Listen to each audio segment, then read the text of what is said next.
Hello, and welcome to Good News That Actually Is, where 3 to 5 sets you free to thrive. 3 to 5 minute encouragements to help your joy by empowering your soul. I am your host, Tim Atchley.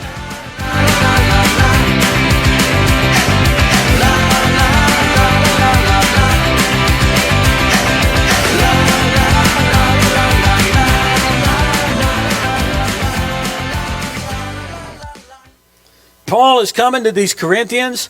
These super apostles have upset things. They're men claiming to have greater authority and power, and it being their validation. They come with these signed letters from other men of rapport, they think. And they're saying, look, I've got credentials. Yes. I got some credentials. And it's gotten so serious that Paul finds himself having to establish the facts of his own calling and ministry. And in doing so, he seeks to make sure they understand the importance of the kind of ministry being carried out by anyone claiming to be a minister of the gospel.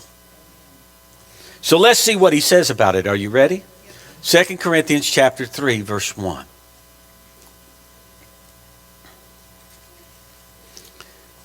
There he says, do we begin again to commend ourselves?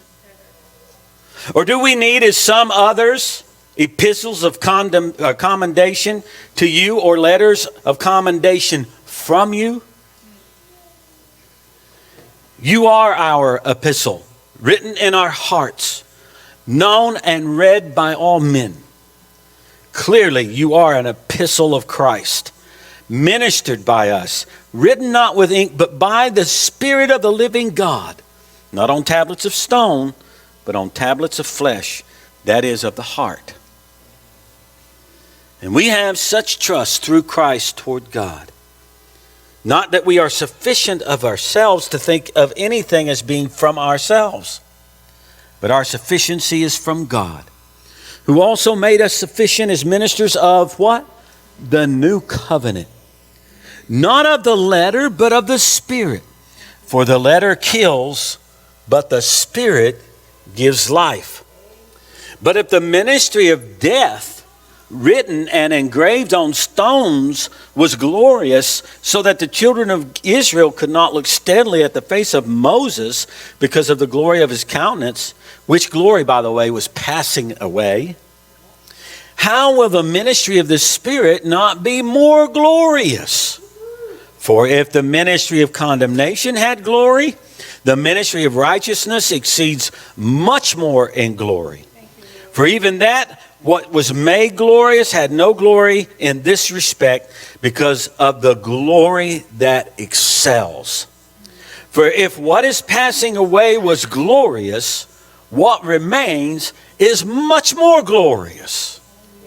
Therefore, since we have such hope, we use great boldness of speech. Unlike Moses, who put a veil over his face so that the children of Israel could not look steadily at the end of what was passing away. But their minds were blinded. For until this day, the same veil remains unlifted in the reading of the Old Testament, because the veil is taken away in Christ. But even to this day, when Moses is read, a veil lies on their heart. Nevertheless, when one turns to the Lord, the veil is taken away. Now the Lord is the Spirit, and where the Spirit of the Lord is, there's liberty. But we all, with unveiled face, beholding as a mirror the glory of the Lord, are being transformed into the same image from glory to glory, just as by the Spirit of the Lord. Now, when he talks about being transformed into the same image from glory to glory, he's talking about coming out of old covenant thinking into new covenant reality and understanding. I want to make one very clear statement before I go any further. And I need you to hear me. If the glory of the new covenant can be earned in any way by any human being, it cannot be a greater glory than that which Moses experienced. Thanks for tuning in today. Never forget that you are loved by a faithful God whose obedient Son, Jesus Christ, willingly died on a cross so that you can live today and always from the abundance of His life in you. Please subscribe and share this with others so that they too can experience the 3 to 5 that sets you free to thrive. And be sure to tune in next time to Good News That Actually Is.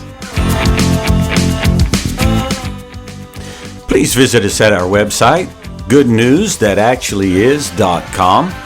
There you'll find transcripts of the program, video files, and other opportunities. We look forward to visiting with you there and ask you to subscribe. Have a great day.